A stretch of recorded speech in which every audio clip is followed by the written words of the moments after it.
नमस्कार विद्यार्थी मित्रों, स्वागत છે તમારું બેઝિક મેથ્સની અંદર। આજે આપણે ભણીશું ટકા એટલે પર્સન્ટેજ।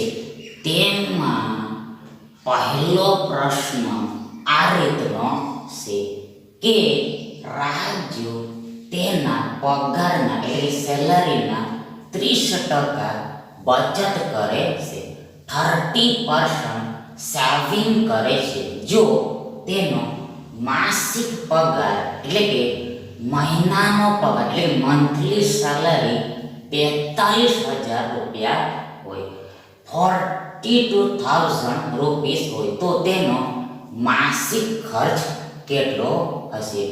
મંથલી કોસ્ટ કેટલો હશે? મંથલી કોસ્ટ કેટલો હશે? મંથલી કોસ્ટ કેટલો હશે?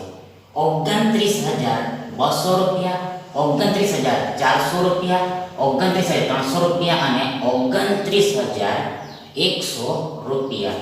હવે આગળ સૌ પ્રથમ તો ફર્સ્ટ ઓફ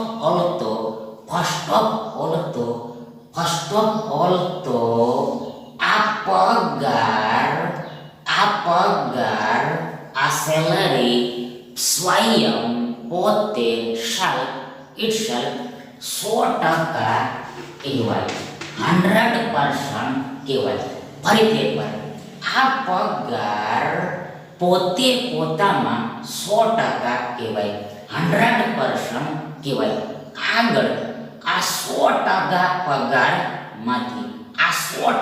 પગારમાંથી સેલરીમાંથી 100% સેલરીમાંથી આ 30% બચત થાય છે, આ 30% બચત થાય છે, 30% બચત થાય છે, 30% સેવિંગ થાય છે। એટલે આગળ આ 100% માંથી આ 30% ને ઘટાડવામાં આવે, એટલે કે આ પગારમાંથી એટલે કે આવકમાંથી આ બચતને ઘટાડવામાં આવે તો આપણને ખર્ચ મળી જાય, ટકામાં ખર્ચ મળી જાય, પર્સન્ટેજમાં કોસ્ટ મળી જાય। એટલે આગળ આ 100% ઓછા 30% બરાબર 70% થાય, 70% થાય, 70% થાય, 70% થાય।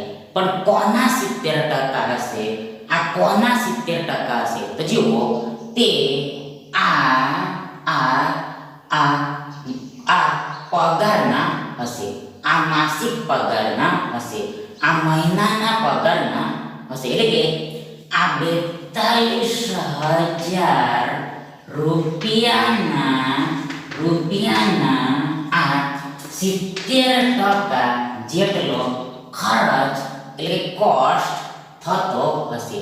આ 42,000 રૂપિયાના આ 70% જેટલો ખર્ચ એટલે કોસ્ટ થતો હશે, થાય છે। એટલે આગળ આ 42,000 રૂપિયાના 70% એટલે આ 42,000 રૂપિયા ગુણ્યા 70/100 થાય। આ 42,000 રૂપિયા ગુણ્યા આ 70/100 થાય, મતલબ કે ના એટલે ગુણ્યા સમજવાનું હોય છે। આગળ ટકા એટલે છેદમાં 100 થાય, ભાગાકારમાં 100 થાય। એટલે આગળ બરાબર ઇક્વલ શું થશે? તો જુઓ, સૌપ્રથમ આ બે શૂન્ય ઉપર નીચે કેન્સલ થઈ જશે, that is 100 above below delete થઈ જશે।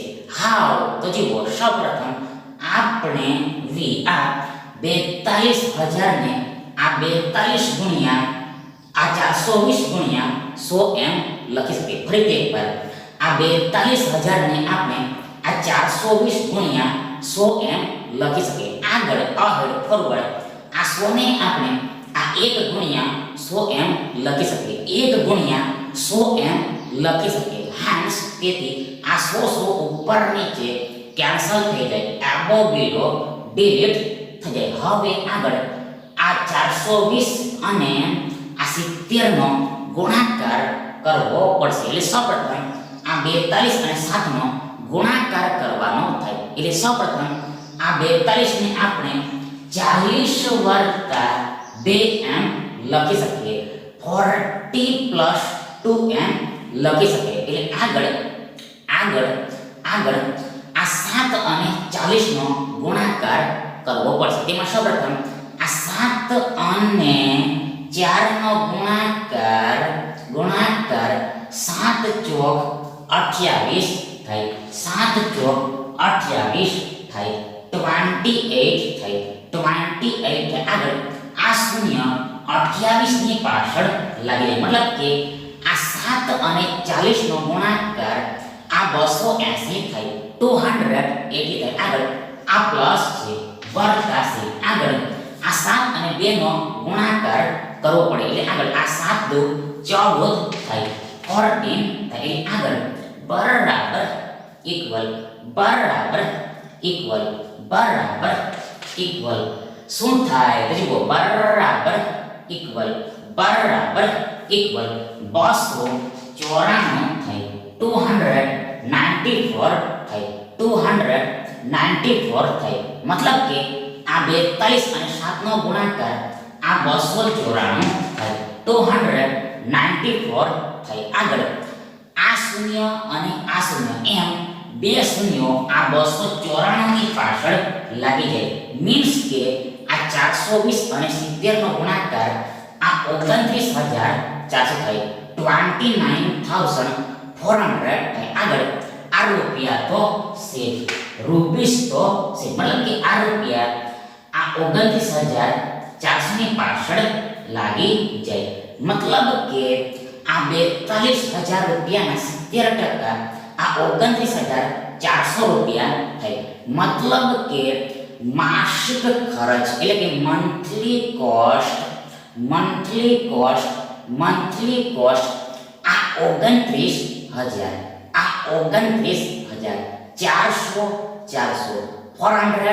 400 રૂપીસ હશે. સો તેથી હેન્સ આ વિકલ્પ બી તમારો સાચો વિકલ્પ થશે. હવે આગળ બીજો પ્રશ્ન આ રીતનો છે કે એક બાઇકની કિંમત 75500 રૂપિયા છે. તો આ કિંમત પર 17% ઘટાડા બાદની બાઇકની કિંમત શું હશે? 68750 રૂપિયા, 68680 રૂપિયા, 62665 રૂપિયા અને 65650 રૂપિયા. હવે આગળ સૌ પ્રથમ તો ફર્સ્ટ ઓફ ઓલ તો આ બાઇકની શરૂઆતની એટલે સ્ટાર્ટિંગની કિંમત આ 75500 રૂપિયા છે. ફરીથી એકવાર સૌ પ્રથમ આ બાઇકની જો શરૂઆતમાં એટલે સ્ટાર્ટિંગમાં બાઇકની કિંમત આ 75500 રૂપિયા છે. હવે આગળ શું થાય છે? તો જુઓ આગળ આ બાઇકની કિંમત ઘટી જાય છે. બાઇકની વેલ્યુ ડિક્રીઝ થઈ જાય છે. કેટલી? તો જુઓ તે આ 17% એટલે આગળ આપણને આ બાઇકની નવી કિંમત મળે, ન્યૂ વેલ્યુ મળે. એટલે આગળ આ બાઇકની નવી કિંમત એટલે ન્યૂ વેલ્યુ આ 75500 રૂપિયા ઓછા માઇનસ આ 75500 રૂપિયા ના આ 17% બરાબર ઇક્વલ થાય. ફરીથી એકવાર આ બાઇકની નવી કિંમત આ 75500 રૂપિયા ઓછા 75500 રૂપિયાના 17% થાય. મતલબ કે આ બાઇકની કિંમતમાંથી બાઇકની કિંમતના 17% ઘટાડવા પડે, માઇનસ કરવા પડે. એટલે આગળ બરાબર ઇક્વલ. સૌપ્રથમ આ 75500 રૂપિયા છે. આ 75,500 રૂપિયા છે. ત્યારબાદ આ ઓછા છે, માઇનસ છે. આગળ આ 75,500 રૂપિયાના 17% એટલે આ 75,500 રૂપિયા ગુણ્યા 17 ભાગ્યા 100 થાય. આ 75,500 રૂપિયા ગુણ્યા 17 ભાગ્યા 100 થાય. એટલે આગળ બરાબર ઇક્વલ સૌપ્રથમ આ 75,500 રૂપિયા છે. આ 75,500 રૂપિયા છે. આગળ આ ઓછા છે, માઇનસ છે, માઇનસ છે. આગળ આ બે શૂન્યો ઉપર નીચે કેન્સલ થઈ જશે. ધેટ ઇઝ 100 ઉપર નીચે કેન્સલ થઈ જશે. એટલે આગળ સ્પષ્ટ છે કે ક્લિયર છે કે આ 755 અને 17 નો ગુણાકાર કરવો પડશે. આ 755 અને આ 17 નો ગુણાકાર કરવો પડશે. આ 755 અને આ 17 નો ગુણાકાર કરવો પડશે. એટલે સૌપ્રથમ ફર્સ્ટ ઓફ ઓલ આ એક અંક બરાબર એક શૂન્ય મૂકી દેવાનું હોય છે. આ એક અંક બરાબર એક શૂન્ય મૂકી દેવાનું હોય છે. આગળ આ એકનો ગુણાકાર આ 755 સાથે કરવાનો હોય છે. એટલે આગળ આ 755 એકું 755 થઈ. બીજા શબ્દોમાં કહીએ તો આ 1 અને 5 નો ગુણાકાર 5 થાય. આગળ આ 1 અને આ 5 નો ગુણાકાર ફરીથી 5 થાય અને છેલ્લે આ 7 અને 1 નો ગુણાકાર 7 થાય. આગળ આ 7 50 35 થાય. એટલે 3 તમારી વર્ગી થાય 5 નીચે લખાય. આગળ અગેન આ 7 50 35 થાય. આગળ 35 ને 3 38 થાય. એટલે 3 તમારી વર્ગી થાય 8 નીચે લખાય. એટલે જવાબમાં લખાય. આગળ આ 7 સત્યાન 49 થાય. આગળ 49 ને 3 52 થાય. 52 થઈ.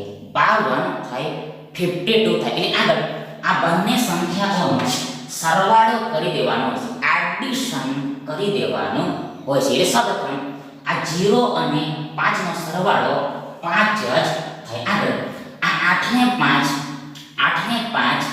13 થાય. 8 ને 5 13 થાય. 13 થાય. એટલે એક તમારી વર્ગી થાય 3 નીચે લખાય. આગળ 5 ને 1 6 થાય. આગળ 6 ને 2 8 થાય. આગળ 7 ને 5 12 થાય. ફરીથી આ 7 ને 5 12 થાય. 12 થાય. મતલબ કે આ 7550 વત્તા 5285 બરાબર આ 12,835 થાય. મતલબ કે આ 755 ગુણ્યા આ 17 એ 70 બરાબર ઇક્વલ આ 12,835 થાય. આ 12,835 થાય. આ 12,835 થાય. આગળ આ રૂપિયાનો રૂપિયા તો છે, રૂપીસનો રૂપીસ તો છે. એટલે આગળ બરાબર ઇક્વલ શું થશે? તો જુઓ અહીંયા આ 75,500 માંથી આ 12,835 ને ઘટાડવાના છે, ડિક્રીઝ કરવાના છે. એટલે સૌપ્રથમ આ 75,000 આ 75 એટલે 75,000 આ 75 એટલે 75,000 માંથી આ 12 એટલે 12,000 ઘટાડવામાં આવે, માઈનસ કરવામાં આવે, માઈનસ કરવામાં આવે, માઈનસ કરવામાં આવે, માઈનસ કરવામાં આવે તો આપણને 63,000 મળે. 63,000 મળે. 63,000 મળે. આગળ આ 63,000 માંથી આ 835 ઘટાડવામાં આવે. ફરીથી એકવાર આ 63,000 માંથી આ 835 ઘટાડવામાં આવે તો આપણને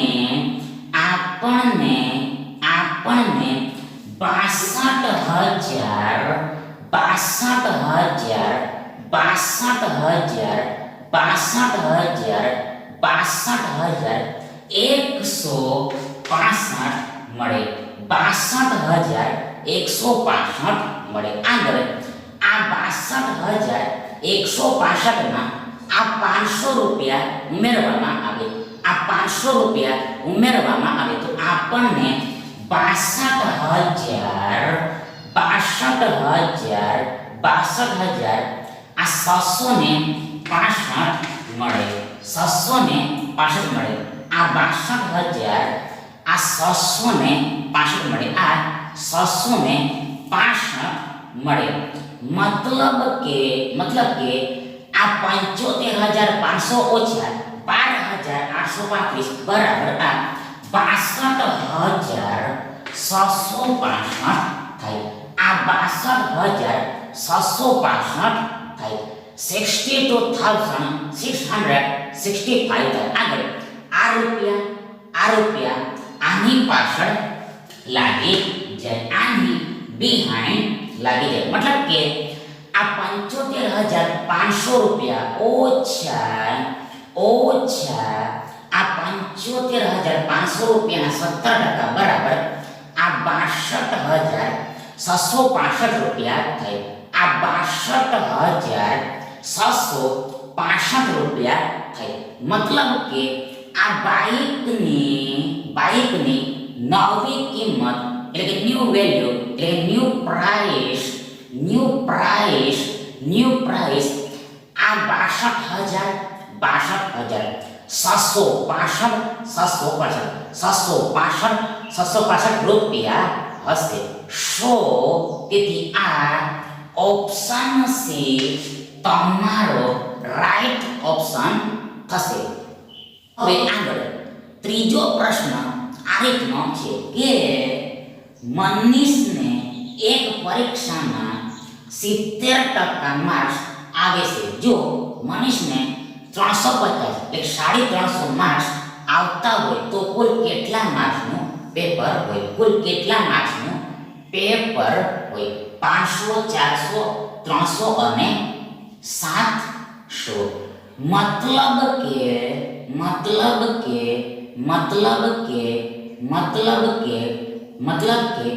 આ મનીષને એક પરીક્ષામાં 70% માર્ક્સ આવે 70% માર્ક્સ આવે. મતલબ કે 100 માંથી 70 આવે. 100 માંથી 70 આવે તો કુલ કેટલા માર્ક્સમાંથી આ 350 માર્ક આવે. આ 350 માર્ક્સ આવે તેને શોધવાનું છે. ફરીથી એકવાર વન્સ અગેન આ મનીષને એક પરીક્ષામાં 70% માર્ક્સ આવે છે. મતલબ કે 100 માંથી 70 માર્ક્સ આવે છે તો તેન કુલ કેટલા માર્ક્સમાંથી આ 350 માર્ક આવે એટલે કે 350 માર્ક્સ આવે તેને શોધવાનું છે. એટલે આગળ સૌપ્રથમ ફર્સ્ટ ઓફ ઓલ આ મનીષને ટકામાં એટલે પર્સન્ટેજમાં 70 માર્ક્સ આવે છે. મતલબ કે 70% માર્ક્સ આવે છે. 70% માર્ક્સ આવે છે. જ્યારે since આ મનીષને હકીકતમાં વાસ્તવમાં in fact આ 350 માર્ક્સ આવે છે. 350 માર્ક્સ આવશે. એટલે આગળ આ બંનેને સરખા લઈ લેવામાં આવે તો આપણને 100% ની કિંમત મળી જાય. 100% ની વેલ્યુ મળી જાય. એટલે કે પરીક્ષાના કુલ માર્ક્સ મળી જાય. એટલે કે કુલ કેટલા માર્ક્સનું પેપર હોય, કુલ કેટલા માર્ક્સનું પેપર હોય તે મળી જાય, પ્રાપ્ત થઈ જાય. આગળ આ 100% બરાબર 100% ઇક્વલ ટુ આ 100% ગુણ્યા આ 350 350 ના છેદમાં આ 70% થાય. ફરીથી એકવાર once more વધુ એકવાર આ 100% બરાબર આ 100% ગુણ્યા 350 ભાગ્યા આ 70% થાય. મતલબ કે જ્યારે પણ આ ચોથા પદની કિંમત શોધવાની હોય, આ ચોથા પદની કિંમત શોધવાની હોય ત્યારે ધ્યાન આ બીજા અને ત્રીજા પદનો, એટલે ત્રીજા અને બીજા પદનો ગુણાકાર કરવાનો હોય છે. આગળ આ ગુણાકારના છેદમાં એટલે ભાગાકારમાં આ પહેલા પદને લખવાનું હોય છે, ફર્સ્ટ ટર્મને રાઈટ કરવાનું હોય છે. એટલે આગળ બરાબર ઇક્વલ શું થશે તો સૌપ્રથમ આ ટકા ઉપર નીચે નીકળી જશે. આગળ આ શૂન્ય શૂન્ય ઉપર નીચે કેન્સલ થઈ જશે, એટલે 10 ઉપર નીચે કેન્સલ થઈ જશે. કઈ રીતે, કેવી રીતે તો સૌપ્રથમ આ 350 ને આપણે આ 35 ગુણ્યા 10 એમ લખી શકીએ. આ જ પ્રમાણે આ 70 ને પણ આપણે આ 7 ગુણ્યા 10 એમ લખી શકીએ. એટલે આગળ આ 10 ઉપર નીચે સરખા હોવાથી ઇક્વલ હોવાથી કેન્સલ થઈ જાય. આગળ આ 7 50 35 થાય. મતલબ કે આ 35 માં આ 7 વડે 5 વખતમાં ભાગ લાગે, 5 ટાઈમ્સ માં ડિવાઈડ થાય. મતલબ કે આ 5 અને 7 નો એટલે 7 અને 5 નો ગુણાકાર આ 35 થાય. ઇન શોર્ટ ટૂંકમાં આ 35 ના છેદમાં 7 એટલે 35 ભાગ્યા 7 આ 5 થાય, 5 થાય, 5 થાય, 5 થાય. આગળ આ 150 500 થાય, 500 થાય. મતલબ કે 100% બરાબર 500 થાય. 100% ઇક્વલ ટુ 500 થાય, 500 થાય. મતલબ કે પરીક્ષામાં કુલ 500 માર્ક્સ હશે. મતલબ કે કુલ 500 માર્ક્સનું પેપર હશે. હાન્સ તેથી આ ઓપ્શન એ તમારો ફેર ઓપ્શન થશે. હવે આગળ ચોથો પ્રશ્ન આ રીતનો છે કે એક ક્લાસમાં 40% વિદ્યાર્થીઓ પાસ થાય છે. જો આ ક્લાસમાં 560 વિદ્યાર્થીઓ પાસ થયા હોય તો કુલ વિદ્યાર્થીઓની સંખ્યા કેટલી હશે? કુલ વિદ્યાર્થીઓની સંખ્યા કેટલી હશે? મતલબ કે એક ક્લાસમાં 40% વિદ્યાર્થીઓ પાસ થાય છે. 40% વિદ્યાર્થીઓ પાસ થાય છે એટલે કે 100 માંથી 40 વિદ્યાર્થીઓ પાસ થાય છે. 100 એ 100 પર 40 વિદ્યાર્થીઓ પાસ થાય છે. તો કુલ કેટલા વિદ્યાર્થીઓમાંથી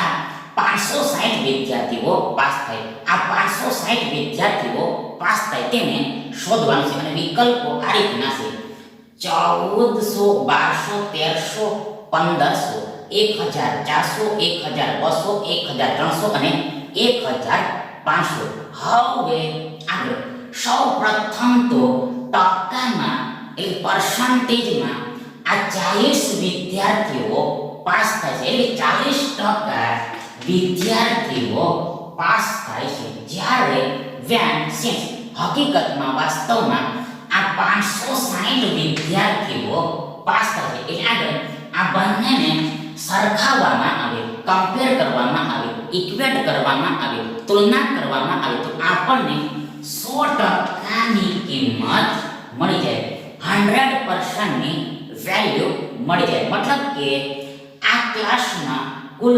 કેટલા વિદ્યાર્થીઓ હશે તે મળી જાય. ક્લાસમાં કુલ કેટલા વિદ્યાર્થીઓ હોય તે મળી જાય, ટોટલ સ્ટુડન્ટ્સ મળી જાય. ટોટલ સ્ટુડન્ટ્સ મળી જાય. એટલે આગળ આ 100% બરાબર આ 560 ગુણ્યા આ 100% ના છેદમાં આ 40% થાય. આ 100% બરાબર આ 560 ગુણ્યા આ 100% ના છેદમાં આ 40% થાય. મતલબ કે આ ચોથા પદની કિંમત જાણવી હોય તો તેના માટે આ બે પદનો ગુણાકાર કરી દેવાનો હોય છે આગળ, અને આ પદને છેદમાં એટલે નીચે લખવાનો હોય છે. એટલે આગળ બરાબર ઇક્વલ. સૌપ્રથમ આ ટકા કેન્સલ થઈ જશે, ઉપર નીચે કેન્સલ થઈ જશે. ત્યારબાદ આ શૂન્ય શૂન્ય ઉપર નીચે કેન્સલ થઈ જશે. ત્યારબાદ આ 56માં આ 4 વડે 14 વખતમાં ભાગ લાગે. 14 ટાઈમ્સમાં ડિવાઈડ થશે. 14 ટાઈમ્સમાં ડિવાઈડ થશે. મતલબ કે આ 14 અને 4 નો એટલે 4 અને 14 નો ગુણાકાર 56 થઈ 56 થાય. મતલબ કે 14 ચોક 56 થાય 56 થાય. મતલબ કે 56 ભાગ્યા 4 એટલે 56 ના છેદમાં 4 આ 14 થાય 14 થાય. આ 14 થાય. એટલે આગળ આપણી પાસે આ 14 અને 100 બચે. એટલે કે 14 અને 100 નો ગુણાકાર કરવાનો થાય. એ સ્પષ્ટ છે કે ક્લિયર છે કે આ 14 અને 100 નો ગુણાકાર 1400 થાય 1400 થાય. મતલબ કે આ 14 એક 14 થાય. આગળ આ બે શૂન્ય 14 ની પાછળ લાગી જાય. આ બે શૂન્ય 14 ની પાછળ લાગી જાય. મતલબ કે 100% બરાબર 1400 થાય. 1400 થાય. 100% ઇક્વલ ટુ 1400 થાય. મતલબ કે ક્લાસમાં કુલ વિદ્યાર્થીઓની સંખ્યા આ 1400 હશે. 1400 હશે.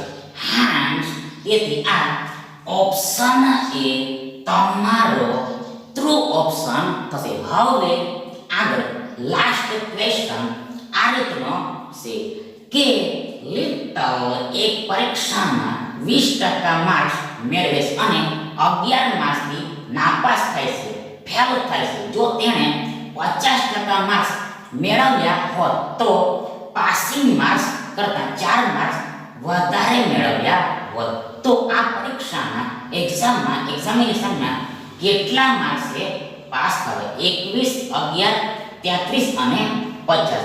હવે આગળ સૌપ્રથમ તો ફર્સ્ટ ઓફ ઓલ આ લિટલ એક પરીક્ષામાં 20% માર્ક્સ મેળવે છે.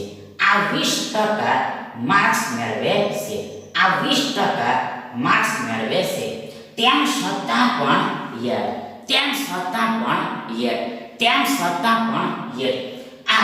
આ 11 માર્ક્સથી નાપાસ થાય છે. આ 11 માર્ક્સથી નાપાસ થાય છે, ફેલ થાય છે. મતલબ કે જો 11 માર્ક વધારે મેળવે તો પાસ થઈ જાય, સફળ થઈ જાય, પાસ થઈ જાય. મતલબ કે આ 20% વત્તા 11 બરાબર પાસિંગ માર્ક્સ થાય. એટલે પાસ થવાના જરૂરી લઘુત્તમ ગુણ થાય. પાસ થવા માટેના જરૂરી લઘુત્તમ ગુણ થાય. આ 20% વત્તા 11 બરાબર પાસ થવા માટેના જરૂરી લઘુત્તમ ગુણ થાય. મિનિમમ માર્ક્સ થાય. એટલે સૌપ્રથમ આપણને આ રીતનું પહેલું સમીકરણ મળશે. આગળ જો તેણે 50% માર્ક્સ મેળવેલા હોતે તો પાસિંગ માર્ક્સ કરતા 4 માર્ક્સ વધારે થાય. પાસિંગ માર્ક્સ કરતા 4 માર્ક્સ વધારે થાય. મતલબ કે આ 50% ઓછા 4, આ 50% ઓછા 4 બરાબર પાસિંગ માર્ક્સ થાય. એટલે બીજું સમીકરણ આ આ રીતનું મળશે. હવે આગળ આ બંને સમીકરણમાં તમે જોશો તો જુઓ આ જમણી સાઈડો સરખી છે. તેથી આ ડાબી બાજુઓ પણ સરખી થાય. ડાબી બાજુઓ પણ સરખી થાય. મતલબ કે આ 20% વત્તા 11 બરાબર આ 50% ઓછા 4 થાય. ફરીથી એકવાર once again આ 20% વત્તા 11 બરાબર આ 50% ઓછા 4 થાય -4 થાય. એટલે આગળ માટે therefore શું થશે તો જુઓ સૌપ્રથમ આ વત્તા 11 એટલે 11 જ કહેવાય. આગળ આ ઓછા 4 આ બાજુ આવે તો વત્તા 4 થઈ જાય +4 થઈ જાય મતલબ કે ચિહ્ન બદલાઈ જાય. સાઇન ચેન્જ થઈ જાય એટલે કે ઓછાનો વર્તા થઈ જાય માઈનસનો પ્લસ થઈ જાય. આગળ આ બરાબર છે. ત્યારબાદ આ 50% છે 50% છે. આગળ આ 20% એટલે વર્તા 20% કહેવાય. ધન 20% કહેવાય. પ્લસ એટલે પોઝિટિવ 20% કહેવાય. આગળ આ વર્તા 20% આ બાજુ આવે સાઈડ ચેન્જ કરે તો ધ્યાન ઓછા 20% થઈ જાય -20% થઈ જાય -20% મતલબ કે ચિહ્ન બદલાઈ જાય. આ વર્તાનું ઓછા થઈ જાય એટલે આગળ માટે therefore શું થશે તો જુઓ સૌપ્રથમ આ 11 ને 4 15 થાય 15 થાય. આગળ આ બરાબર છે ઇક્વલ છે. ત્યારબાદ આ 50% માંથી 20% ઘટે તો આપણને 30% મળે 30% મળે. that is એટલે કે આ 30% બરાબર 15 થાય છે. આ 30% બરાબર 15 થાય છે. આ 30% બરાબર 15 થાય છે. 30% ઇક્વલ ટુ 15 થાય છે. હવે આગળ આપણે પાસિંગ માર્ક્સ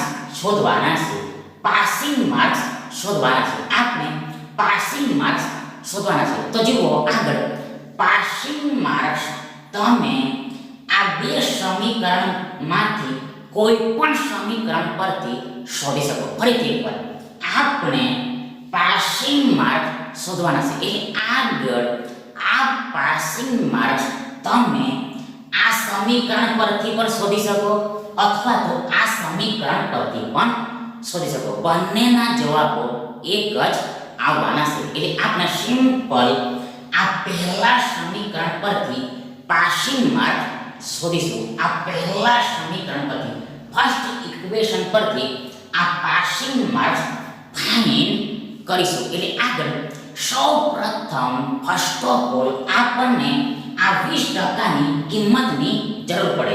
આ 20%ના કિંમતની જરૂર પડે. એટલે સૌપ્રથમ આ 20%ની કિંમત શોધવી પડે. હવે આગળ જો આ 20%ની કિંમત શોધવી હોય, આ 20%ની કિંમત શોધવી હોય તો તેના પહેલા 10%ની કિંમત શોધવી પડશે. 10%ની કિંમત શોધવી પડશે. આના પરથી 10%ની કિંમત શોધવી પડશે અને પછીથી 10% પરથી આ 20% પરથી જવાશે. એટલે આગળ આ 30% પરથી આપણે 10% પર જવાનું છે. 10% પર જવાનું છે. 10% પર જવાનું છે. 10% પર જવાનું છે. તો કઈ રીતે જવાશે તો જુઓ સ્પષ્ટ છે કે ક્લિયર છે કે આ 30%ને 3 વડે ભાગવો પડે. 3 વડે ભાગવો પડે. આગળ જો એક બાજુ 3 વડે ભાગવામાં આવે તો બીજી બાજુ પણ 3 વડે ભાગવું પડે તો જ સાચું કહેવાય. મતલબ કે ત્યારે આ સમતા જળવાય, ઇક્વાલિટી જળવાય. આ ઇક્વાલિટી જળવાય મતલબ કે બંને બાજુઓ બેલેન્સ રહે, બેલેન્સ રહે. આગળ માટે ધેરફોર સૌપ્રથમ આ 3 દાન 30 થાય.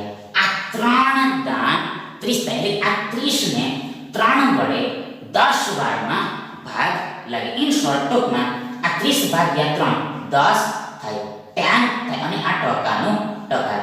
આ 10 ના 10 અને આ ટકાનું ટકા. આગળ આ બરાબર છે, ઇક્વલ છે. આગળ 3 વચ્ચે 15 થાય મતલબ કે 15 ભાગ્યા 3 આ 5 થાય, 5 થાય મતલબ કે 10% બરાબર 5 થાય. 10% ઇક્વલ ટુ 5 થાય. એટલે આગળ તમે આ 10% પરથી આ 20% પર જઈ શકો. આ 10% પરથી આ 20% પર જઈ શકો. તો જુઓ સ્પષ્ટ છે કે આ 10% ને 2 વડે ગુણવું પડે, 2 વડે મલ્ટીપ્લાય કરવું પડે. હવે આગળ એક બાજુ 2 વડે ગુણવામાં આવે તો બીજી બાજુ પણ 2 વડે ગુણવું પડે તો જ ઓન્લી એક કરેક્ટ કહેવાય, અધરવાઇઝ ઇનકરેક્ટ કહેવાય. એટલે આગળ માટે ધેરફોર આ ડાબી બાજુ આ 10 દુ 20 થાય અને આ ટકાનો ટકા તો છે. ફરીથી એકવાર આ 10 દુ 20 થાય. આગળ આ ટકાનો ટકા તો છે મતલબ કે 10% ગુણ્યા 2 20% થાય. આગળ બરાબર ઇક્વલ.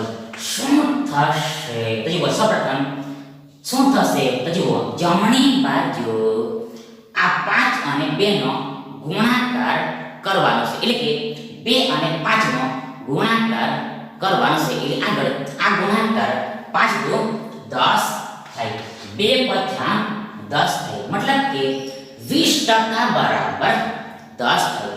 20% ઇક્વલ ટુ 10 થાય. એટલે આગળ આ 20% ની કિંમત આપણે આ પહેલા સમીકરણમાં અહીંયા મૂકીએ તો આપણને આ પાસિંગ માર્ક્સ મળી જાય. એટલે આગળ સૌપ્રથમ અહીંયા 20% આવે છે. તો જુઓ આ 20% બરાબર આ 10 થાય છે, 10 થાય છે. આગળ આ વત્તા છે, પ્લસ છે, ત્યારબાદ આ 11 છે, 11 છે અને આગળ બરાબર ઇક્વલ.